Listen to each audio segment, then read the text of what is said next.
Arsenal's summer war chest suddenly emptied after 300% global tariff on hamstring surgeries. This is the ArsenalVision Post-Match Podcast. My name is Elliot Smith, the Black Man, Twitter, Yankee Gunner. Yeah, it's a shame. Hamstring surgeries up 300%. And it just so happens that we have another one. What the heck? So what is going on? Contagious hamstring disease. They need to start social distancing at Sober Realty again to prevent this prevent this from spreading. And I hope you, dear listener, still have a hamstring intact. And if you do, it is fundraiser season. Maybe you can donate your hamstring. Hey, we did a really, really cool scouting video over on Patreon yesterday with Clive. I loved it. So we talked Ekitike, Gyökeres, and Nico Williams. And the Gyökeres video, we only looked at video from him in the Champions League and against Porto and Benfica to try to strip out some of the concerns about competition level. I thought it was really interesting, and it got us into a strategic discussion about what we actually need to do with our attacking transfer business this summer. And if you'd like to join, you can use code AVP, and it's half off for the first month. You can even gift memberships now, and the gift link is in the description. And one of the reasons to support us is we're giving away our money, and we are asking you to do some of the same if you can. Before I launch into this, I just want to say this is only for people who can, and I know not everybody can, okay? And that's important to say. But a few years ago, I had the privilege of going to the Zaatari refugee camp and seeing what our club is doing for child refugees there. Children who face gender-based violence, child labor, child marriage, children who feel disconnected from the world, who don't have friendships and people to advocate for them. And seeing them go to this program and use football and the Arsenal badge to get people to a green space in a refugee camp and get these children to develop the life skills they need to stay in school to avoid the challenges that confront them in the Zaatari camp. And now, even though things are volatile in Syria, and I want to be careful not to cross into geopolitical conversation, we know that there are discussions happening within the camp of a future where they could leave the camp and become citizens of the world again. And we're giving them an opportunity to build the skills that they have to have if they're going to do that. I am so passionate about this. I have seen this firsthand, and I want to be clear, other clubs don't do this. They do things in the community, and Arsenal does too. They have for over 40 years. But those programs are funded by the league. This is funded by us. And I will say, I don't think being an Arsenal supporter is just wins, losses, and transfers. I don't think that's why you listen to this pod. I don't think that's why we do this pod.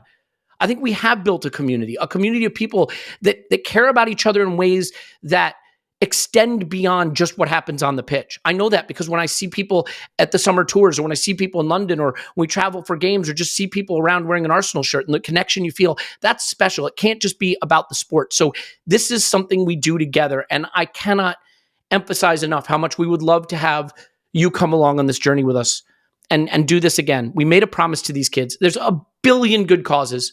A billion. Can't do them all. We picked this one, so let's do this one together. The club was so struck by this, they even discussed it in their annual financial results about the ArsenalVision fundraiser. I want to thank Andrew Arsblog, who is giving to it this year, who has offered to have me on the pod to talk about it again, has been a wonderful friend and supporter of this as well. I want to thank every single one of you who has given if you are able. I will say this, and hear this part because this is special. We have tickets to auction off on the auction site. You can find the auction site at the Just Giving site. And we have a club level center midfield ticket for the Madrid tie. Okay, that is going to go quick because we're going to auction it in the next couple of days. We also have VIP tickets in a box for the Bournemouth game where you meet Tim and Clive and be part of Live from N5. We have a ticket midfield for the Brentford game. But here's what I'm going to do. We have one more Real Madrid ticket, and we're just going to give it away. We'll give it away to one person who gives between now and Sunday night. If you give between now and Sunday night, we're going to just pick someone to go for free, well, based on your donation, of course, to the Real Madrid tie and sit midfield. If you want the club level ticket to meet Clive, to go to that game, to have free drinks, that one we're going to auction off. The other ticket we're going to give away to anyone who gives. Okay, we just want to make this something that's enticing for you to do because it's for such a good cause. Okay, we're going to have an episode out that just has interviews and conversations about what the program is doing. If you have questions about the program, email me, contact@arsenalvisionpodcast.com. I want to answer them. Just want to do this together, make it special. We're giving away Patreon money this month. We've already put £20,000 into the fundraiser, and there's more to come and more announcements to make. So please help us. And with that, the first guest of the pod will join us. That is Arsenal captain Martin Odegaard. Martin, what do you got for us? Hi everyone listening to Arsenal Vision, it's Martin here. Please help us in fundraising for the Arsenal Foundation. You can support by donating via the ArsenalVision Podcast fundraiser. Your support means everything, so thank you so much. Well, there you go. The captain asking for help. We're asking for help. We'll have more Arsenal people asking for help through the course of this month. And thank you again for being some of the most beautiful, wonderful, charitable people we know. And with that, 5 minutes, longer waffle than usual, but more important waffle, I think you could say. Pretty fair. Joining me now is Tim. Hello, Tim. Hello there. How are you? Yeah, I'm good. Thanks for being here. Clive, thanks for joining. Hello. Special time, you guys, what we do. And I think we could use some karma right now at Arsenal Football Club. So if you believe in karma, this is the time. This is the time to do your part for karma. I think we got to be careful about how we do this pod. I don't know that we're going to do the whole TikTok of the Fulham game. I don't think we need that. We'll cover some of the key performances because I think they are relevant. But I think there's two big stories and we want to cover them in order. And while I love Bukayo Saka and I love that he is back and it was a special moment, I just think the top headline story right now is the news that Gabriel Magalhaes has a torn hamstring that will require surgery. I have no idea if he'll even be ready to start next season, which is definitely a possibility, but we live in hope. The good news is that our club surgeon by this point could basically do a hamstring surgery in his sleep because it is 3 hamstring surgeries in a season. 4 if you count Reece Nelson as an Arsenal player. So really, really a remarkable situation. And Tim, I'll just ask you point blank, like, I feel like all the excitement and enthusiasm building up for the Real Madrid tie has just been crushed. Now, we still have every chance to progress, of course, but in the moment, I'm seeing just a lot of deflated people. And that's so contradictory to what we expected to happen with Saka coming back. So how are you reacting to this news, and what are some of your initial thoughts on this happening? Yeah, I mean, obviously it sucks, right? But I have to say on this occasion, the kind of why every hamstring injury now seems to be like the hamstring has exploded, like it's been in the slow cooker for 6 hours or something like, and that seems to me to be an issue across football. At the moment, I know Phil did a great podcast with Darren Burgess where they were talking about a lot of the reasons behind this, and Arteta had referred to there's a lack of muscle recovery now because there's a game every single midweek, basically, so there's no recovery time and etc. But yeah, like gutted because this is one of the players we could least afford to lose, particularly when you look at what Real Madrid's strengths are. And again, the other problem with it, Elliot, is yet again it's a cluster injury because I'd probably feel a bit better about it if like Ben White was definitely fit or Urian Timber was definitely fit or Calafiori was definitely fit, but like they're not. And at the very least, it seems like even if we patch one of those guys up, there's going to be doubts, like particularly over the first leg. So again, we're in a situation a bit like the Saliba Tomiyasu thing a couple of seasons ago where we're getting these cluster injuries, or Havertz and Jesus, like in their own right. They are really big injuries for us, but we got them like both pretty much within a couple of weeks of each other. And yeah, so it's difficult not to kind of scream at the sky. And I think it's just because this just seems to have happened so often this season. But obviously there's a context that look at who Real Madrid have got in those positions. Like that's where we really need to be kind of tip top, and we're not going to be. But also, yeah, I think also there's just been so much sitting on this Real Madrid tie. Effectively, everything else has been an anticlimax. I was thinking about this earlier, like, I can always tell when the Arsenal sphere is kind of quiet because like I have to write a weekly column.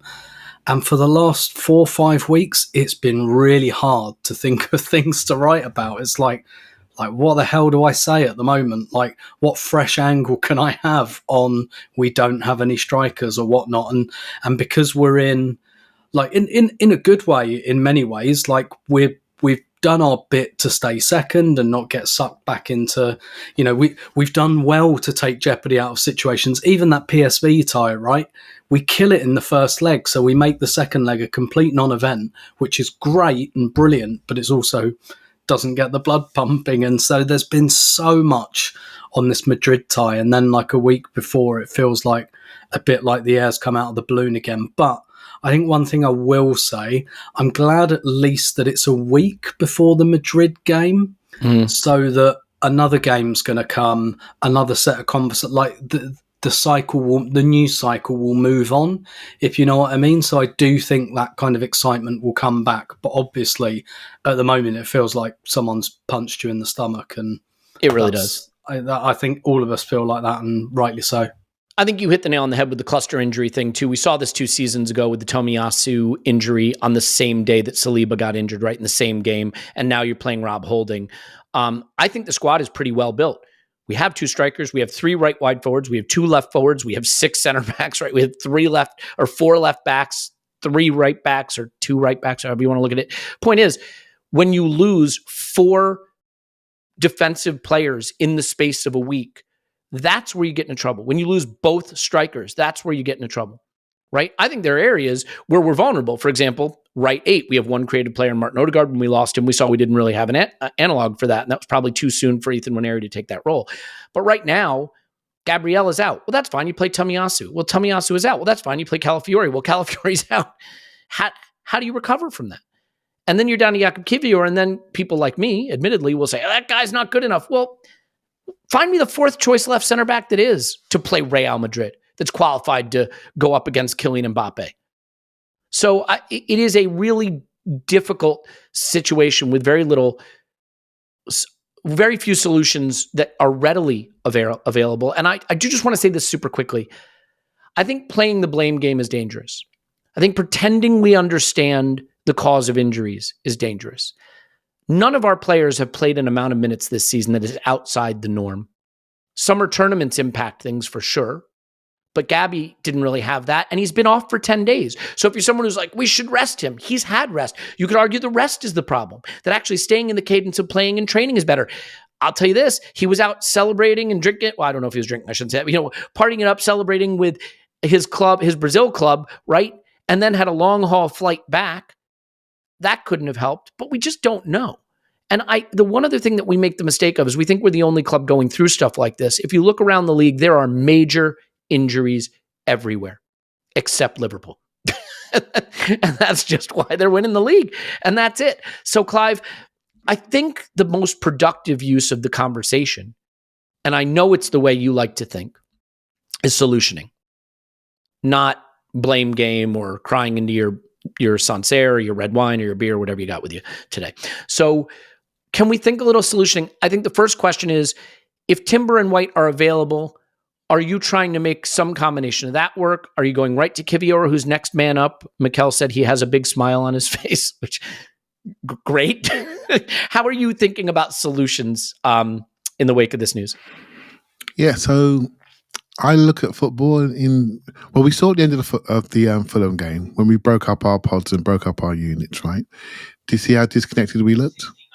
We looked very disconnected. So, So the left-hand side or our right-hand side, if we can keep that first choice, I would do that. I would keep Timber and Saliba together because they've got a couple of decent players that like that channel. Right, in Vinny and in Mbappe, right? So I wouldn't change that. And I would play Kivior. I'd play a left-footed centre-back, and maybe Calafiori can come back because Calafiori's best position for me is probably an outside centre-back or centre-back in the 4. And he can play left-back as a free-spirited player. So he's multi-positional, multi-layered, right? But you can often see when he plays left-back, he goes inside because he's happy inside. So when someone goes out to cover him on the outside, sometimes he stays inside because I like it in here. And he's very good at reading crosses, etc. in the box. So Calafiori might be fit quicker than we realise. It's a 2-3 week. He could be back by next week. And I think a combination of him and Kivior can cover it. And we're very lucky. We have got those players. Lefty centre backs. Not everyone's got that. Both internationals. We got our issues with them, but come on, we had issues with Gabriel when he first arrived. Do you know what I mean? And he's got better and better and better. He's basically player of the season, right? So we're very fortunate to have those players to call on who play left foot. They can move the ball quickly out of their feet, create the angles that we do, and we play like we always play. I personally don't want to see a half-fit Ben White just had an injection in his knee playing left centre-back. I watched William Saliba play left centre-back for France. He's not as good as when he plays right centre-back for Arsenal. So I'd much rather keep them together and keep those units together and develop from there. So, and also sometimes with injuries we've seen this year, it's really depressing, particularly the Saka one and the Havertz one for me. They're the two that really hurt. I do feel injury does provide opportunity, and we without those injuries, we may not seen so much of Ethan, we may not have seen so much of Miles, and they have been the highlights of the season. So those opportunities, you never know. Someone's been sitting there watching, waiting to step up, just waiting for a small moment to deliver something that maybe exceeds their expectations. So I'm not one of those people. I get depressed like everybody else. Tuesday night, walking out of there, I'm thinking, flipping out. I had a little 50-50 in my mind for Madrid. Now I'm thinking it's 60-40. Do you know what I mean? And so, but that's natural, isn't it? And once you get over it, you think, well, what do we do now? And that's what I would do. Keep our units together. Keep our lefties on the left-hand side. Keep our righties on the right-hand side. Know they want to attack. Look at all the average positions in Madrid attack. They're attacking clumps, and they really focus on that area. I'm really confident that Timber and Saliba can deal with that on that right-hand side. And if I'm Madrid, I'm tackling on our right-hand side because I want to make sure Saka drops in and does a lot of defending. So we have to solution that. So it's a complex thing, and I wonder what we could do in midfield on the day. It's a complex thing, but I would keep our lefties in the team and our righties in the team from a back four perspective. And in terms of just your thoughts on Ben White and Timber injury wise, like, do you have any sort of instinct on what you think might happen there? Maybe even with respect to, because the one thing I was going to say is we've got this Everton game coming up. I think there's going to be a sense in the fan base, don't play anyone. Well, he's not going to do that, first of all. So I just hate to break that to you. But there is a sense of, if you can't play against like a Ben White, who's hardly played, if you can't play against Everton, how do you have your first match action in ages be a start against Real Madrid? How do you think about maybe White even more than Timber in terms of injury situation? Yeah, I mean, I can only say what I've read. I just read that Ben White had maybe a bit of help in his knee because he wasn't feeling quite right. So what does that mean? Does it mean he's out for 2 days or does it mean he's out for 2 weeks? Don't know.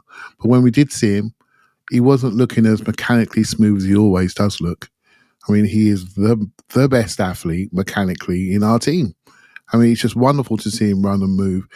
So that's not been the same. So he's still working his way back from injury, but barely played any minutes. Timber, again, I read today that he took a knock and he'll be fine. He'll be fine for the weekend. So that's why I've got a bit of confidence that our right-hand unit should keep it together. So classic thing, you lose a player, don't make 4 or 5 changes just to accommodate one player being out. Trust the player, next man up. And that's what we've always done. So I'd much rather do that. And maybe I know you got worries about Kivior Elliot, and it'd be the same worries you'd have about Calafiori because you've not really seen him there. But who plays in front of them? Declan Rice plays in front of my left-hand side of our midfield. So you just make an adjustment there, don't you? And you just look after it. It's a team thing as always, right? So maybe on the day, if you're worried about our left-hand side, Martinelli's definitely going to play on this day. Yeah. And so it's always a team thing how you make up for not having the top man there, who basically has been, along with Van Dijk, the best left side defender in the whole season. So yeah, I think where my issue with Kivior comes in particular, and Tim, maybe you can come back on this, and this gets us a little more into the Fulham game too, but Miles Lewis-Skelly's been brilliant this season. I think he was on track to have maybe one of his best games for us against Fulham until he made a little bit of a bad decision on the halfway line. But when we've seen him with Kivior, like Miles Lewis-Skelly standing next to Gabriel is very different than standing next to Kivior. We saw it against Liverpool, right? Where they finally found a path in behind. We saw it against Fulham. And yeah, I worry a little bit. Partnerships are so important. And where I have an issue with Kivior, and I know Andrew talked about this in the Arscast, I think his defensive decision-making is a bit suspect. And his ability to take charge of situations. If Saliba is silky and intelligent, Gabriel is brilliant at knowing when to go in with intensity and clean up a situation. And we saw against Fulham where Kivior let the ball bounce to Adama, and Adama was able to take control of the situation. I think Kivior defers quite a bit, and I don't think that does Mazo Skelly any favors. So that would be the concern for me, is partnerships, and that left-sided partnership would certainly be a question based on what we've seen when they've played together. Yeah, definitely. What Clive was saying there reminded me of when we had to put Kivior at left back this time last season, and what happened when he first came into the team. We asked him to be like Zinchenko, and I remember Arteta said after a couple of games, actually, we're not going to ask him to do that anymore, and we basically just asked him to be a left back, and he was fine. At that point, when we didn't ask him to do what he was uncomfortable with. I think with Kivior, I mean, this is all semantics, and ultimately it doesn't really matter because it all adds up to the same thing. I mean, I think that there's a chance that's who Kivior is. I just think when you don't play regularly, particularly at centre-back, it's so hard to be authoritative, to not make mistakes and everything. Like, it reminds me of when we had Pascal Sagan, right? Like, Sagan came to us, Ligue 1 Player of the Year, played every game, came to Arsenal, in and out of the team, and he looked like a liability. And I don't think that's who he was. I think it was just because he was in and out of the team. And, you know, with Kivior, I don't know how good he is. I know he's not as good as Gabriel. So again, what does it really matter? But let's say he played like 25 games left centre-back. Like, I'm sure you'd see a better player. I think you'd see a better player than this. You probably still wouldn't see someone as good as Gabriel. So I think sometimes we're a bit harsh on him. However, like I said, it's semantics because it all adds up to the same thing. It's a drop off for one reason or another, and one thing's for sure, he's not going to get enough games there of a run up again. I mean, he'll get a game and a half, which I suppose is decent going. Again, that's probably the slight advantage of this happening, you know, earlier rather than later, like rather than it happening in the last 10 minutes of the Everton game, that like Kivior gets a game and nearly 2 full games really there to kind of sort himself out. But he probably does defer, but it'd be interesting to know whether he will. And you know, when you're playing next to Saliba and you're clearly not his equal, I think it's also kind of natural that you'd defer a little bit. But I'm with you. It's definitely a worry. Like, it's definitely not ideal. And if, like, in a world where Timber and White are fit, I'd want one of those at centre-half, because I'd just be like, let's play our best 4 available defenders. Yeah. Basically, they can both play centre-back. It's not Gabriel, but I'd be, like, okay with it. But obviously, I just don't think we can do that. I don't think Ben White's going to be able to play a meaningful part in the Madrid games, if any sort of part at all. And that... I'm worried that that's a clean-up surgery situation maybe unfolding, you know, like Gabriel Jesus had that, like came off the back of knee surgery, wasn't quite right, needed a bit of a clean-up, and the clean-up doesn't keep you out for long, but we're in April, so with, you know, not very long is the end of the season, basically. So, yeah, it's definitely a concern. And I definitely think we're going to have to look after Kivior, like Clive said, like Declan Rice. Like, that's going to have to be a proper midfield double pivot, I think, for this game, which is also kind of a shame because Madrid's weakness is defence. Like, they can be got at, and we might have to like hold the horses there a little bit. But then again, we could just reformulate and play on the counter attack, which is something we never really do because we never have to do. But you know, we could do that in this game. We could say, let's have a proper double pivot and let's pick them off on the break. So it's everything's not lost, as it were. But yeah, clearly it's a concern. But I don't know what else we can do about it other than give Kivior Saturday there and hope that it unlocks something in him.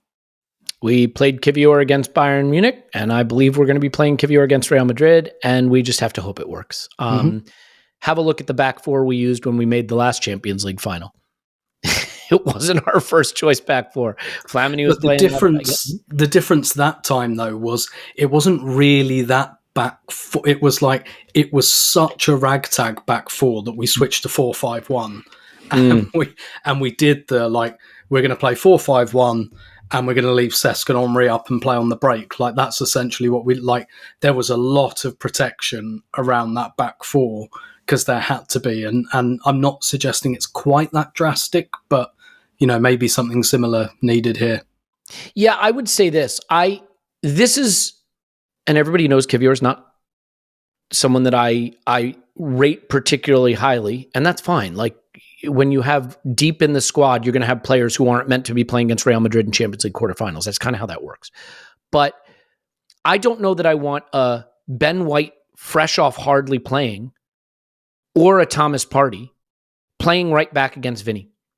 I think Vinny Jr. is a unique challenge, 1v1, and we want to do everything in our power to have our best available defender able to defend that zone, and that would be Jurrien Timber, in my opinion. I think I'd rather have Timber, Saliba, Kivior, and Miles Lewis-Skelly. I think I'd rather that than trying to put White fresh off an injury, having not played at all, or Partey on the right against Vinny Jr. to try to get Timber at left center back, which isn't exactly his regular position anyway. So it's the presumption that Timber will be better than Kivior is based on the fact that he's a better player, but I don't think he's necessarily more comfortable in that position. And the one thing I'll say for Kivior, he's got a decent burst, a bit of a burst, pace-wise. And if Kylian Mbappe is going to be running at you, having someone who can sprint a bit isn't the end of the world. So Clive, do you think that that's reasonable analysis, that trying to keep Timber isolated against Vinny Jr. is the preferred way than reconstructing your entire back line to keep Kivior out of the team? Yeah, well, I said my bit. I think Kivior is a player that sometimes lets you down at the very highest level. He has moments of where he knocks off, right? Yeah. He does. Right? This week, when he didn't quite defend the goal, didn't quite defend the man, right? It was very odd. It was very, very strange. It's all about being assertive, and he's what you call a covering defender. So Gabriel is an aggressive man-to-man defender. Kivior, before he came to us, he played sweeper, in a back three, but he often played in the centre of the back three, right? For his country, he plays on the left of a back three. He has had 2 international games recently, so he's actually quite sharp. He's actually had 3 games in the last couple of weeks. Yeah. And so Everton will be the 4th game. So he's a little bit sharper than he normally is when he has to come in, after being weeks out, and suddenly we expect him to be tip-top, right? So yeah, he just needs to be a little bit more assertive. And my line, Elliot, control the situation, don't let situations control you.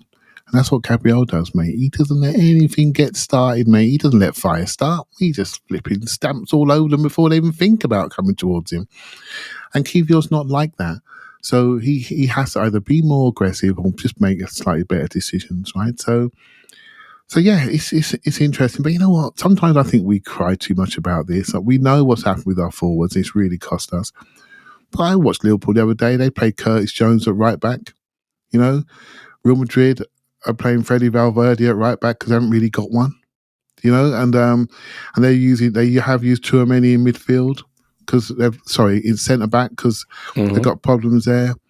This is what you have to do sometimes. We look what Merino's done for us this season, right? It wasn't part of the plan. We've sort of made it, work up to a point, right? So we just got to use the players that train and live together every single day, and opportunities come up to play, and let them play. Let them play. Adjust, protect, do what you got to do, but let them play. There are things he can do. He can definitely pass that ball. Down our left-hand side, he's got an unbelievable pass on him. Encourage him to really express his strengths and be really assertive and front-footed and play without fear. And let's get the best out of him. It's only for 2-3 games potentially. And then Calafiori can come back in, for example. They can share that role. Between the 3 lefties, you've got that left-hand side sorted out. Miles can't play 90 minutes of every single game. So we need Calafiori back in the mix real quick, whether it's inside or outside, doesn't really matter. And those 3 have to just carry us home for the rest of the season. I think you make a really important point too, though, Clive, which is that I don't know that unfit players returning after being absent is a better choice than a fit player who's in the rhythm of play.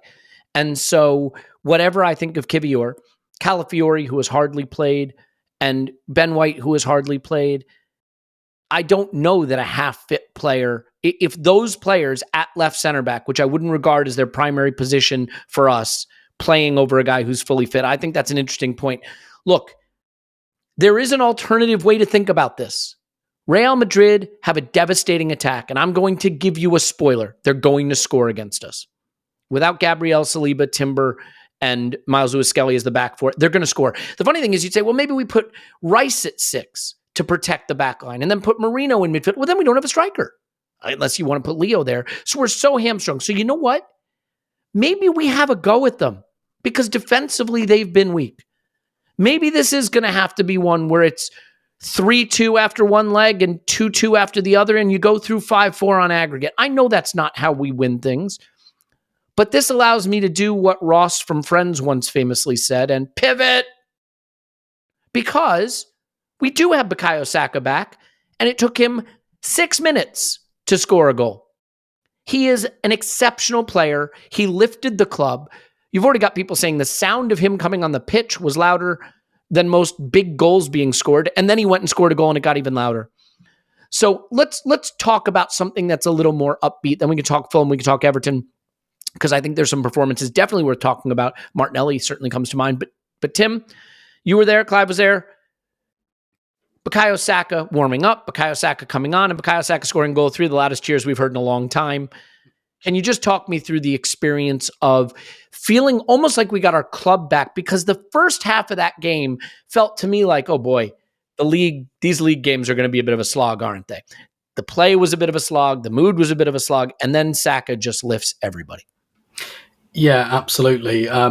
For patrons, I did like a ticketing episode a couple of weeks ago, and let me tell you, at the moment on Ticket Exchange, tickets not moving nearly as quickly as they used to, which isn't a criticism, because people are getting rid of them as well at a higher rate than they were this time last season, because it's expensive and there's no real jeopardy. And it does, to multiply Clive's point on the instant reaction, it does feel like that's the reason a lot of people who did go to the game went for. It was definitely the feeling of anticipation I had the most, and it was really nice that he got that moment, not least because he's actually he's just been fit the whole time since he's come into the team, and I think a couple of things happen.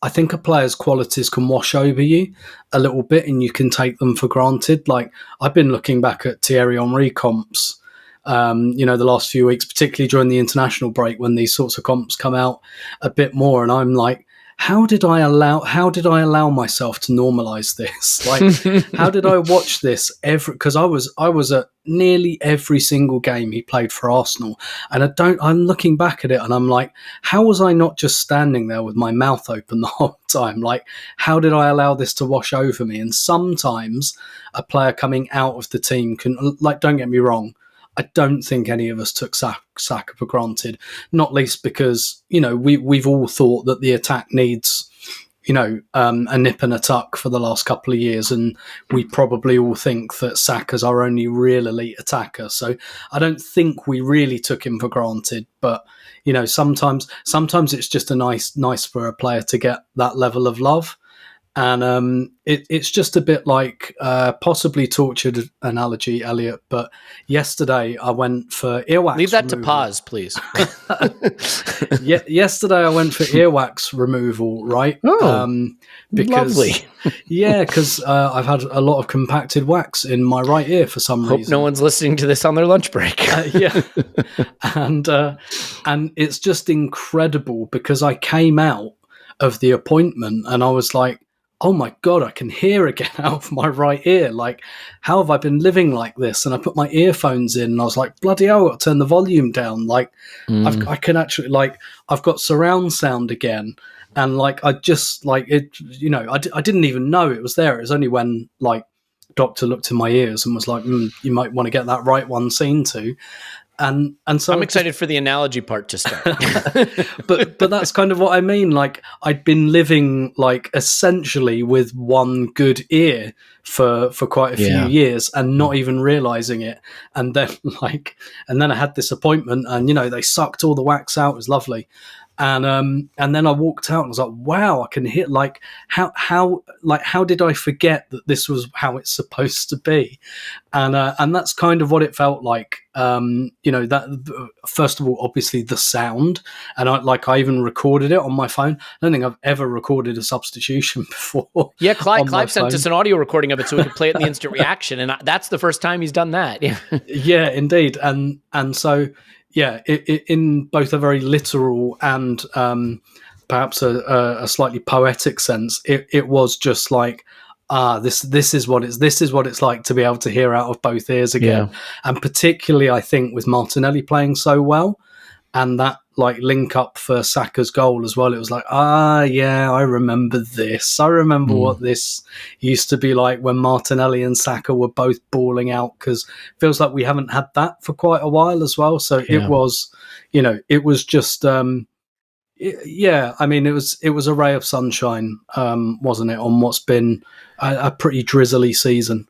Yeah, especially in light of the news about Gabriel. Like, we needed something, and people are clinging to that for dear life because I think it has lifted us. I will say, if you had slathered that stuff the doctor removed on your cheese cob, it might have tasted better. Clive, let's bring this back from the brink. I mean, do you want to just try to quantify what his return means? And I think we're a weird club right now because our stars, aside from Saka, are two center backs. You might even say some fullbacks, and a physically imposing 6 who plays 8, but isn't exactly a final third wizard in Declan Rice. Our other star, Martin Odegaard, who'd be our one other sort of final third star, I think we can all accept not at the level he'd want to be right now in the final third. So we're short the kind of talent that puts butts in seats that gets people really excited to watch football. And Saka's that guy. And I just think getting your spark back changes everything about how we think about what we can do when we're on the pitch. So how do you quantify what he brings back to us and what it was like seeing him back out there? Yeah, I thought Tim's way about Thierry Henry comes. I've had the same thought, mate. Honestly, he's taking the ball down his chest from the goalkeeper's goal kicks. And I'm just thinking, well, how did we not go wow over this stuff?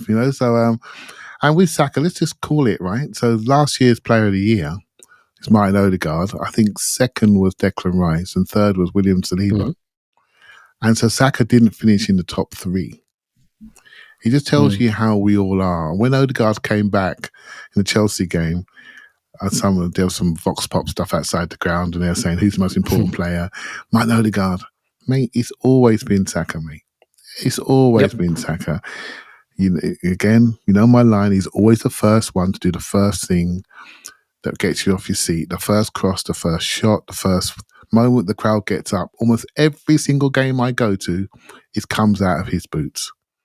So it's been something that we have grown to accept and just expect, and you see comps of left fullbacks that have had a half decent game against him being celebrated because he's literally unstoppable, so unique player, unique person. He represents all of us in a way. I think he's got so many parents out there. I mean, his mum and dad probably got a book and a point with him, because I know loads of people who think that he's their son, So, and so, yeah, he makes you feel in a unique way, and that's part of the thing why we also invested in football, isn't it?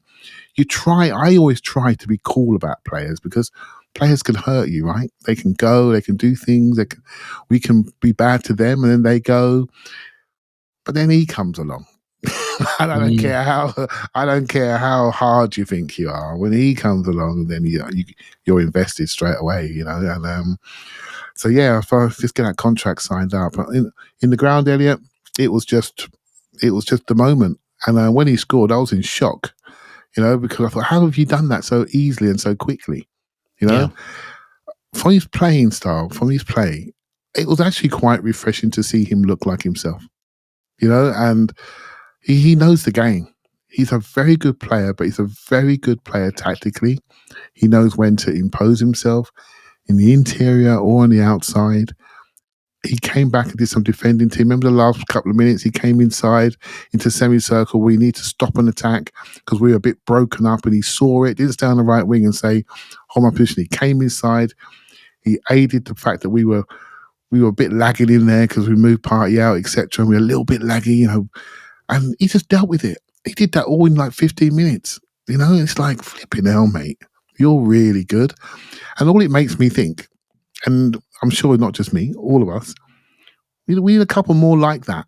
We need a couple more like that. This can't be it. This can't be who we are. We need more like that. I totally agree. I think we may have one in the making in Ethan Nwaneri. I think we thought, and still, look, thought is the wrong word. I think we have someone like that in Martin Odegaard who is just going through a difficult season, and I believe that there is an elite output that we can get from that player in the future. I think we thought we had that in Martinelli, and over the last couple of seasons, we've maybe had to revise what we think, although against Fulham, we saw a little more of the kind of stuff that got us excited in the first place. So, as teams evolve, I think you start to realize what your talent level actually is and where you may need to augment it, because you start to be able to form more solid opinions of players, especially when they're young. We go back a couple of seasons, no one knew for sure what Saka was or Martinelli was, and now we're starting to know for sure, right? And so I would say that Saka coming back just quickly for the Real Madrid tie, I think, is a uniquely exciting prospect, because I think they're very weak in that position specifically.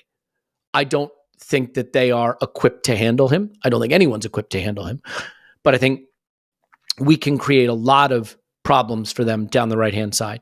And I think it's a chance for Martin Odegaard to redevelop that rhythm, because the one thing that really stood out to me in the Fulham game, Tim, let's do this quickly, and then we'll take a brief pause to talk brands, which I know everybody's saying, TikTok, get to the brands.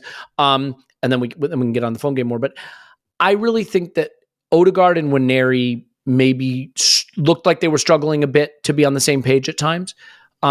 I think Ethan is, by his nature, a half-space player. He's played as a right 8 at youth level, and I think you see some of that. I thought Ethan was very good in this game, and that volley he took brilliantly struck. He has an ability, the way he connects with the ball, that is just special. But in terms of spatial awareness, I almost felt like the game slowed down when it came to him at times, or Martin, because they were occupying such similar spaces. Ethan would get the ball and he'd have to stop because there wasn't an obvious, clear next pass to make. So I think the understanding Odegaard will have with Saka will be a big benefit. But what do you think of that, sort of the partnerships on the right, and maybe the way that Ethan and Martin in this game didn't always look like they were connecting? I thought Odegaard came to life second half, but really struggled in the first half. Yeah, definitely. I think we should, and I agree with your assessment of Ethan's performance. I think we should give him his flowers for the first goal, though, because he's the first player that really tries to go round the back, and then he finds the cut back off the back of that. But I just think at the moment, and he's just turned 18, so please take this with that context in mind. He hasn't quite got as many strings to his bow as Saka yet. Like, Clive was just saying, Saka knows when to go inside, outside, back, when to hold off, when to accelerate. And I think Ethan's probably just completely naturally, because of his age and because he will have been the best player on every single pitch he's played on until this point. And he's been the best player on the pitch a few times at this level as well. But he's still got that kind of guy who's obviously better than everyone else playing on tennis courts type thing, like, give me the ball, I'm going to shoot type thing. And so I don't think he's quite developed that spatial awareness or that kind of, you see Saka and Odegaard swap quite a lot as well, don't you? You see them like, it will be one of them that ends up on that like corner of the penalty area, and there's that interrelation. And like Ben White has been a big part of that as well over the last couple of years, that little triangle, and that's not there at the moment as well. So like with Ben White, you perhaps, like in Timber, I think you've probably got a better defender, but probably haven't got quite as good an overlapper. And so there's just little things in the network that are like not quite the same. I think Ethan's focus is very, and don't get me wrong, this is a good thing, but like his focus is end product. I think his focus is, how do I get the final pass? How do I get the final shot? And that's how he gets the assist for the first goal. It's like, if I go here, I can get a cutback and someone can score. But I don't think he's not a build-up player yet. Do you know what I mean? It's very like, give me the ball, let me get it on my left foot, and so I can get a cross or a shot or he's very focused on the final action, which And again, I think that's good and going to be good for us, because perhaps we play with our food a little bit too much sometimes, like in the attack. So having a player who's got that focus, I think, is going to be a really devastating thing, particularly on top of the talent the guy has. But yeah, I don't think his brain's quite geared to the build-up side, to the how do I move this fullback around? How do I? It's give me the ball type thing, which I think is. I mean, I say natural for his age. It's not natural for his age. Like most 17, 18-year-olds are not give me the ball. They're deferring. But, just that next layer that I think you see Saka. So, yeah, look, I think we need to give Martinelli his flowers here. I actually think Merino needs to get his flowers too. We haven't done that yet. But before we do that, we should make sure to tell you about NordVPN. This is the easiest, I think, of all the things that we talk about brand-wise on the pod. This is the one that's easiest, the one that everybody says, what's the code? I want to use it. Because look, there are so many geo-locked videos in the football world now. There are so many times you want to watch your football streaming service when you're out of the country and you can't.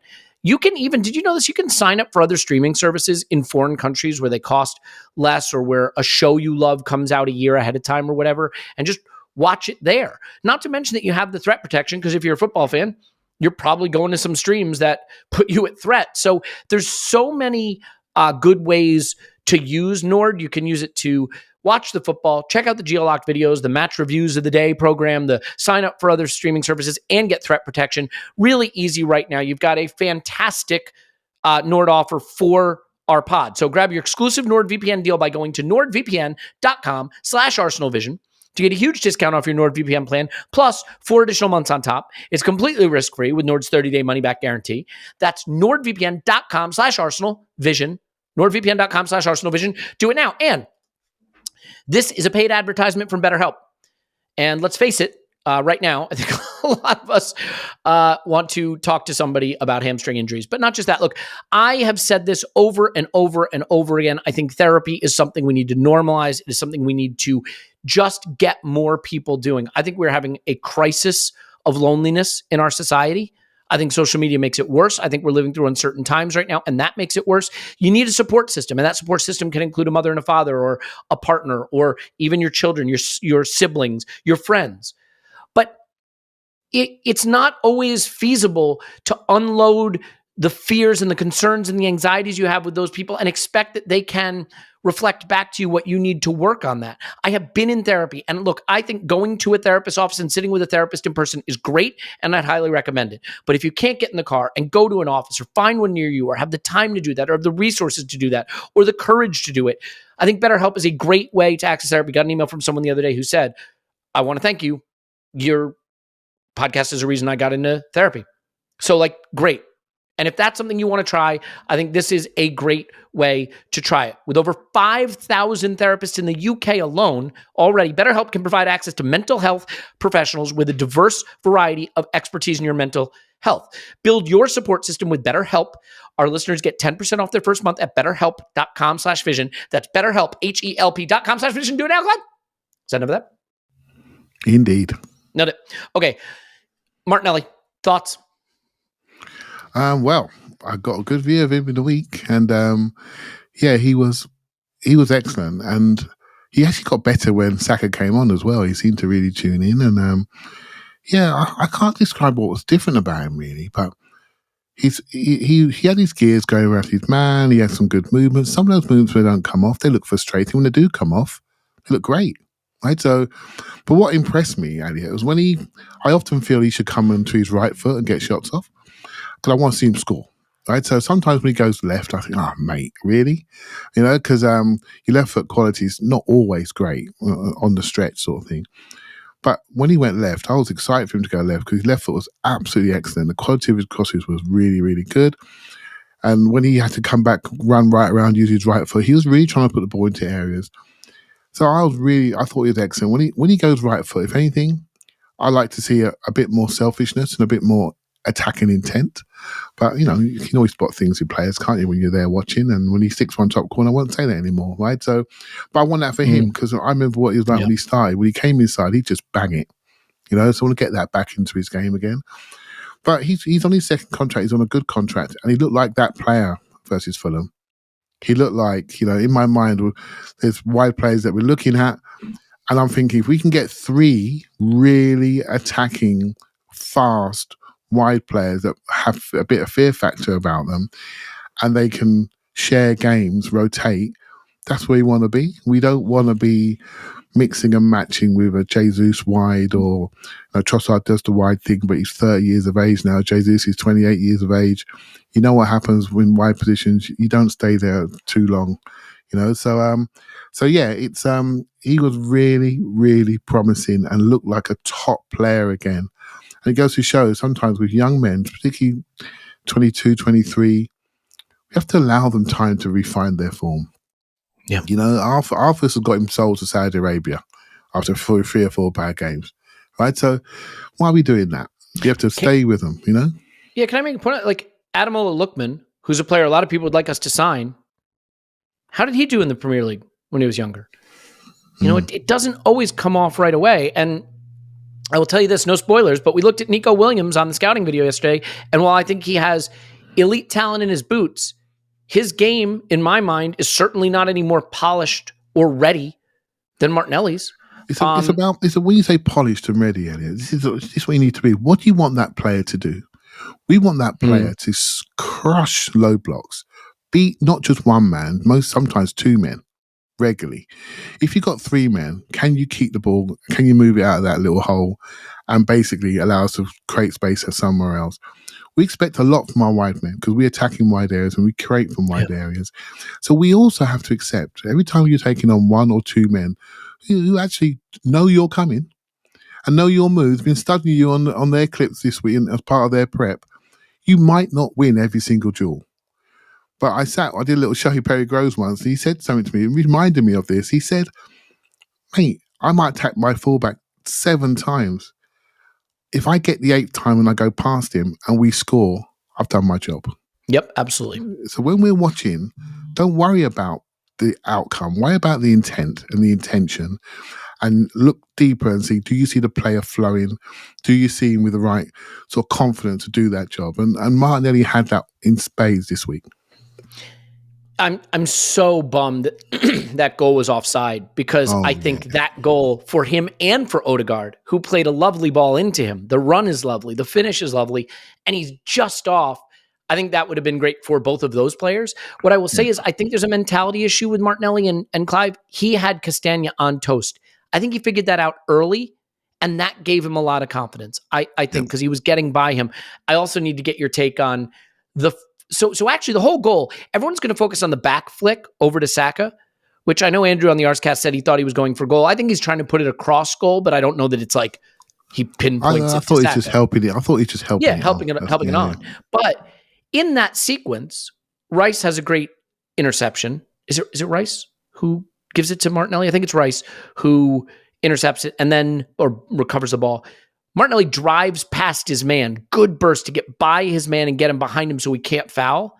And that's a big part. And then he releases the ball on time to Merino, who does his best to get the cross off, and it all goes from there. So I thought just an all-around really good game from Martinelli, Clive. And he's been flashing the ability to come back to his level. They've been some stop-start seasons these last few seasons. But I think he showed again that he can be very dangerous from that side, and it's a good time for that to start happening. Definitely. And again, you're looking for indicators, and you say, "Oh, he's got his confidence back." Mate, when a player feels good, they do things, right? When they don't feel so good about their game, they do different things. They try to rebuild their game. They maybe take some safe options, right? So that's just natural. Any player, any position. But again, what excited me about that goal that disallowed Elliot was the centrality of that run. And that's what I think we need to do. If you say to me, okay, mate, you're doing okay. We know you can beat your man every now and again and put a good cross in, but can you get in behind the centre forward and make that central run out to in and slot? Because that's, for me, everyone goes, Martinelli's a centre forward. I don't think he is. But there's no reason why he can't arrive in centre forward positions from wide areas and score. So that run, it really excited me, and that's what we need to see more of from our wide players. Be far more unpredictable with their movement and running, not just hold position. When there's opportunity to drive inside, we should drive inside. And I thought he did that in this game really, really well. That Yeah, that's my read on it as well. So can I get your take on Merino now, who I thought maybe had one of his best all-around center forward performances, and then I think as a result of some of the confidence he's building up, dropped back to left 8, and I thought looked pretty good at left 8. The thing about his goal is he did that thing good center forwards know to do, which is where's the pocket of space? Where's the pocket of space for me to drop into? And I think he drops into it well, and he gets the shot off quickly. So many strikers who fail, and I think Rasmus Højlund falls into this category. They fail because they struggle to get their shots off. They need too clean a look or too much time. And Merino is very quick to get a shot off. He had a volley in this game that was really well struck. I think he makes great contact when he strikes the ball very accurately at goal. He shoots on frame with, I think, a quick release. And he had one where it was a long ball. He kind of chested it down to himself and gave it right to Odegaard very quickly, cleanly. I thought this was an all-around really good game for Merino. And you look at his goal return, Clive, and I don't think there's a striker we could have signed in January that you'd be saying, we want more than the goal return Merino's given us. So I have to give him his flowers. As a player who I have been critical of as not being good enough as a midfielder, I think moving to center forward where there was no expectation on him has allowed him to maybe, at least for me, I can only speak for myself, rehabilitate himself a little bit in my eyes in terms of what he can do for our team. And I think he played a great game. Yeah, sometimes I'm very fortunate I get to see the players, the home games in particular, and I could see he was getting fitter. He was moving better. And I thought, this is interesting. And when he was getting his chances, he was either scoring or the shot selection and decision was always right. I thought, you're interesting. His movement on the goals were always good. He stayed opposite side really well. He put himself between centre backs. He knows when to. If you look at the average position, Elliot, in this game, Martinelli was our furthest forward. He was our centre forward, really. So Merino's almost like a false 9, double 10, whatever you want to say. And then he works back, nibbles from the front, tackles, wins it, gives it to the faster players in the wide area. So we play with a little block in there. And so it's not that much different, apart from first phase, long balls, you're our exit plan. And he's got a bit more movement. I thought his movement on the Saka goal was brilliant. He saw Martinelli was driving centrally. So what does he do? He pings out to the left-hand side. What does he do? Does he need a touch? He probably needs a touch because he's on the stretch. But he knows to get the timing right, I've got to slide tackle this in. So he slide tackles across in, and we score from it. I think, my views on him, I think he's a sensible, intelligent footballer that does the right stuff at the right time. I've sat in my house, watched many tournaments, watching Spain play, and I think they're not that good. They just do the right stuff. They just do, and he's one of those players. And I think he's very correct. I'd like for him to be a yard quicker. I'd like for him to be a touch more agile, but I'm watching him get fitter, Elliot, and he's looking pretty good.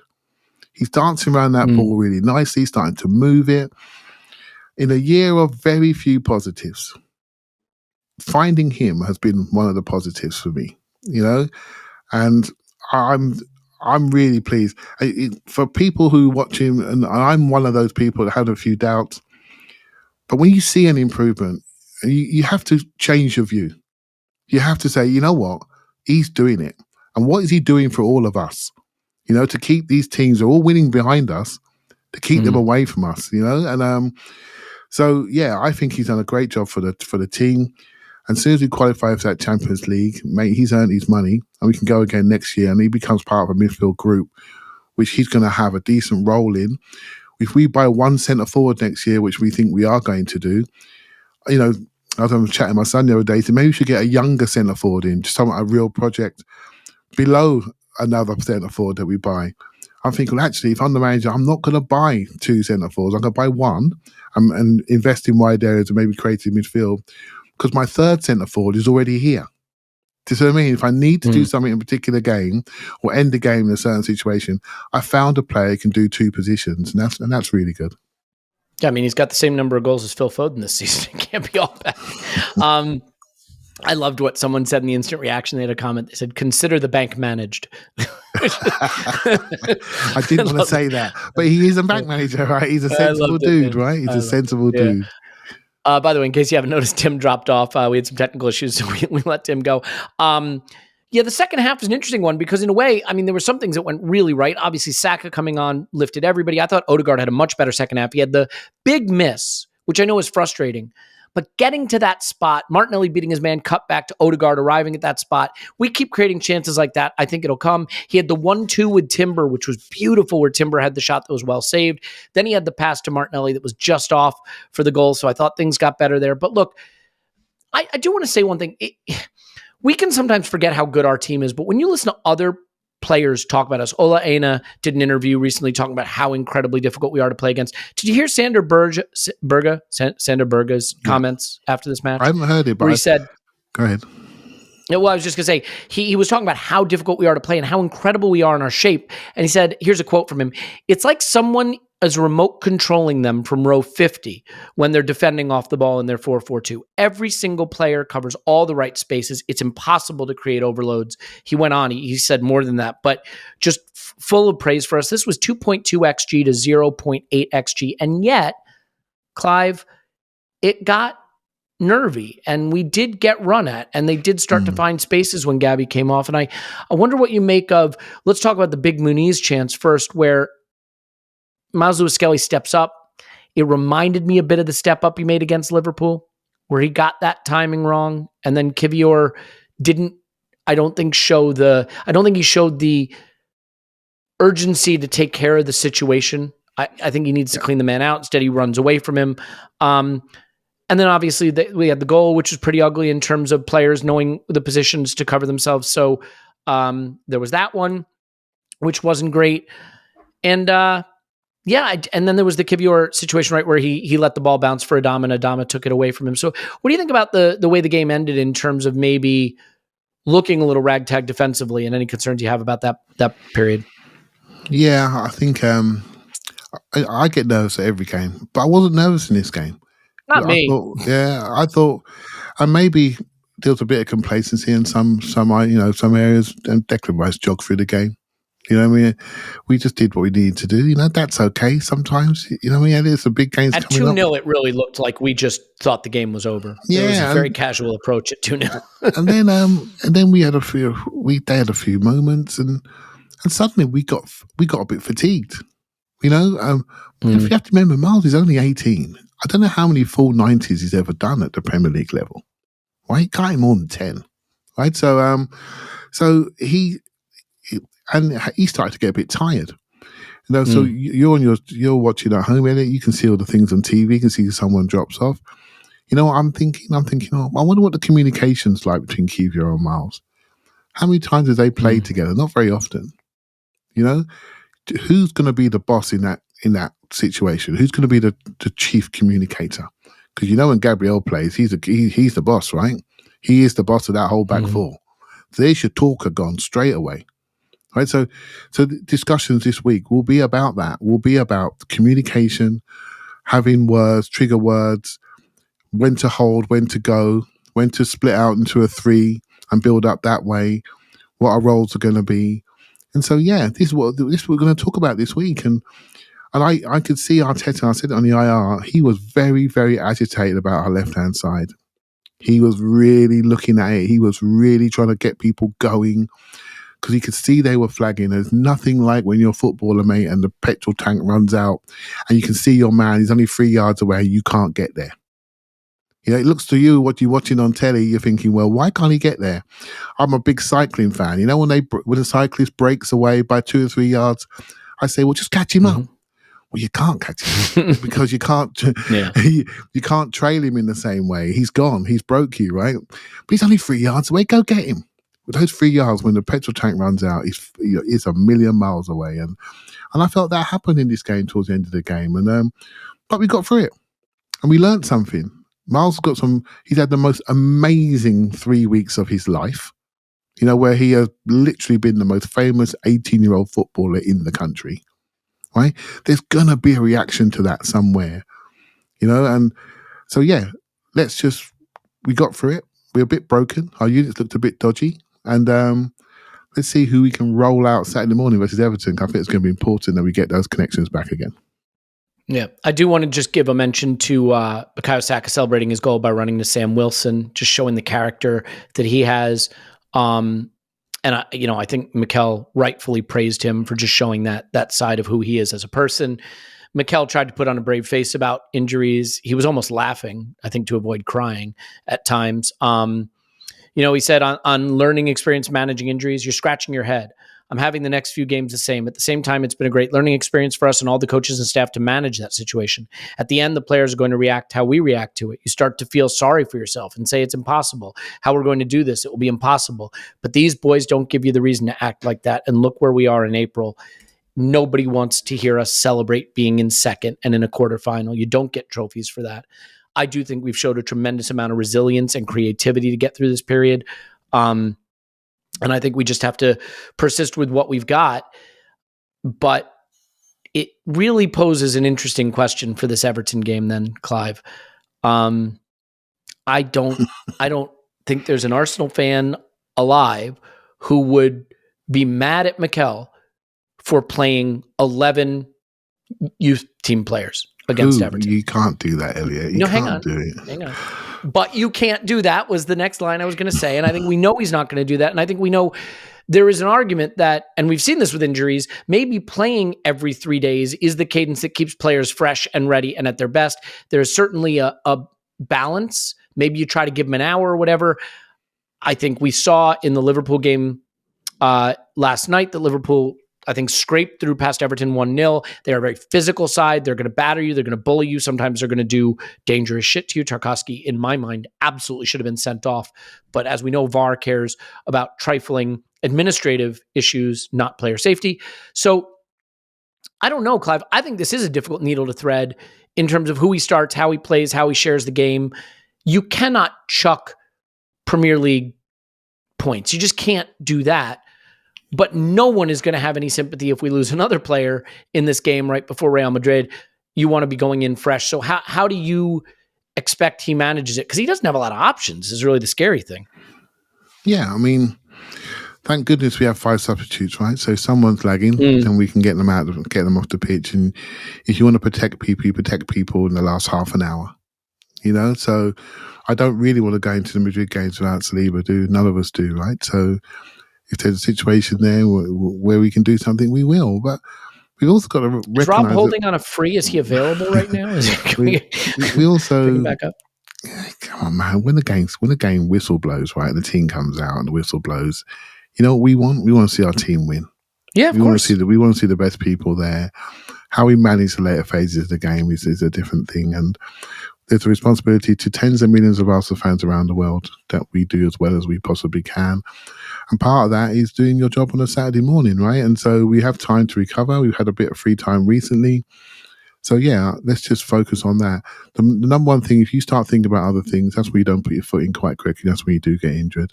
The most important thing is to be focused on the moment, on the present, and then you come off the pitch and you wonder what's happened. There's no drama to you. There's a much broader story about the amount of football we have and the amount of travelling that has to happen for that. It's not the first time we lost a Brazilian player after a Brazilian international break. Not the first time that's happened. It may not even be the games, it's the travelling. Who knows what's happening behind it. So yeah, I did that. Remember I did the overlap this year and they asked me for a hot take, Elliot, and I got it completely wrong. Serious Clive. I think they wanted me to say, will Ten Hag be fired by Christmas or something like that? My hot take was, there's too much football. And the room went quiet. I thought, oh God, what have I said? That's not right, is it, for a football show? It's too intellectual for that environment. But I feel massively there's too much football. There's too much football. One of the key moments of our season was the double-leg semi-final against Newcastle. You take those games away, I'm not sure we lose Havertz and Martinelli. I'm not sure we lose them because that compressed January and that fatigue caught us out when the transfer window shut. And so for me, I've got no interest in that competition. Not going to save anyone's job. Didn't do anything for me. Nothing at all. So and all it's done is weaken us this season. It cost Liverpool last year. They put into that competition. I heard Jamie Carragher say, I'm so glad we got out of the FA Cup because now I feel sure we're going to win the league. And I know what he's thinking. And he wants to win the league. They've only won it once in 32 years. And so for me, and not everyone's going to agree with me, I'm not interested in the League Cup. Just not. I'm not interested in it at all, right? So FA Cup's different. And so for me, too much football is the root of all what we're watching. And what we're now seeing, for me, Elliot, just going on a little bit more because you got me going now, I think we're seeing tactics and decisions made to rest through games. So you rest through periods because you're trying to keep your kilometers down. And what is that doing? That is reducing the entertainment of the product that we are watching. You know, I can't think of it. Is. I know what we're doing. We get into our blocks. Why are teams going into blocks? They don't have to run. They don't have to run. It's the most efficient way to play when you got a game in 3 days' time. You know, what do we expect from these guys? You know, what do we expect? You know, so we need to change this. We're not gonna. You know, we've got a Club World Cup coming. We're not gonna change it. You know, we're lucky there's no European tournament this year. We might have a good chance to start the season, right, if we get our hamstrings repaired. But we need to really talk about the volume of games because I think tactically it's changing what we're watching. It's making football looking very much the same because the same coaches have the same medical data, the same information. They manage games on risk and they want to de-risk it. So it's attack versus defense 8 times out of 10. That's what I'm watching. You know, and yeah. So, yeah, it's a shame, but it is where we are. And I'm sure we'll get over it and tactics will change and we'll overcome it eventually. I'll also add this, and you can see this on my social media, but Scouted Football did an article using data from Skill Corner. Jake Entwistle made the graphic. Peak sprint velocity, 99th percentile. So kilometers per hour, peak sprint velocity, 2018-19. 28.84. Now, 29.4, roughly. Number of high-intensity actions over 20 kilometers per hour per 90 minutes, 2018-19. About 58.7. Today, 66.4, roughly. The number of elite sprints repeated during a game based on pressing tactics and tactical changes and just elite athlete performance has gone up massively, exponentially. Yeah. And athletes are better trained today than they were in 2018-19 and each year subsequently, but there is a limit of what the human body can do. And we see it. We see out of possession, in possession. What do you have to do? How do you sprint? How do you recover? High intensity sprints. Tim went to the High Performance Center a few years back when Arsenal had a bunch of media people there. And they put the journalists and the content creators through some of the high performance drills. And they said some of them did really well, actually. Some of them were pretty athletic. But where they all got, well, it wasn't Tim, where they all got blown out of the water was the sprint repeatability, the ability to repeat sprints. And that's what these players are being asked to do. And they're being asked to do it at a level it's never been done before. And, they're not robots. So I don't know. It is going to be interesting to track this stuff. I would say I am going to certainly be cautious about pointing a finger at the club when it comes to injury, because I just think you're basing it on such limited information. Yeah. But for Arsenal players, getting hamstring surgery in a single season is dreadful. Any way you slice it, Clive. Mm-hmm. It is. And can I talk about that? I mean, again, I'm out of my lane here, so people will correct me. But I remember when Thomas Partey had the thigh strain. Remember that? It's the same injury time after time after time. They did a procedure on him. And since he's had that procedure, he's come back in. He basically is now going to clock up the most outfield minutes this season, right? So Saka, he had 2 or 3 hamstrings, but 1 international duty, and they did the procedure on his right hamstring. I think it's about trying to stop reoccurrence. Yeah. So if Gabriel done an injury, it wasn't a 3-weeker. They made a concerted decision, I'm guessing here, to say, you know what, he's not going to get back. Let's do this properly. Let's give that chance for that scar tissue to disappear. So when he comes back, he has a greater chance of not having a reoccurrence of that injury. And I think it's a way now we're potentially dealing with this. I think Kai might be the worst one of all, based on what I've read. But I think this is a different way of approaching it. But you can't, whichever way you slice it, mate, those operations, you don't do that unless you have to. And it is a worry, and you always think you lose something of yourself when you go under the knife, right, a little bit. So let's hope that it all works out in the end. They recover back to their normal selves. Yeah, well said. It is going to be an interesting few days in the Arsenal world, certainly as we have a game very early on Saturday, 6:30 my time, 12:30 local time. And then it's all build up to Real Madrid. So we'll do a lot of build up to that. We'll certainly have an instant reaction following the Everton game. I don't think we have anything else to talk about at this time. If you want to watch the scouting video we just did yesterday, I can't recommend it strongly enough. And we'll have a patron pod for you tomorrow. If you want to win a Real Madrid ticket, center midfield, Real Madrid, That's give. A hot ticket, mate. Just give. Hot. That's all you got to do. You just got to give. £5, doesn't matter. Just got to give. Sign up for Patreon. We're donating. You can even use the AVP code, get half off. You can gift a Patreon if you want. If you want to buy a club level Real Madrid ticket, we only have a couple days that we're going to leave that auction open. You can go to the auction site and do that. And the auction site is listed on the Just Giving page, but it's all right there. I just can't thank you enough. It's the best thing we get to do together as a community. And I will say, kids who are completely cut off from the world, completely cut off. And what's the thing they care about more than anything in the world? Arsenal Football Club, because of the work being done there. So if you want to know what it means to be a supporter and to love Arsenal Football Club, just go to Zatari Refugee Camp. You will see it as a very special thing. And by the way, that program has hit gender parity, meaning 50% of the program participants are young girls, which is such an incredible achievement there because it took a lot of convincing of families to let those girls participate in that program. Thousands of children have graduated from that program now. Really, really inspiring. So thank you for everything you're doing to help us with that. On that note, we'll leave it there. Thank you, Clive. Thank you very much. My name's Elliot Smith. About me everywhere. You know what? We love you so much. And we will talk to you after Arsenal 10, Everton 0.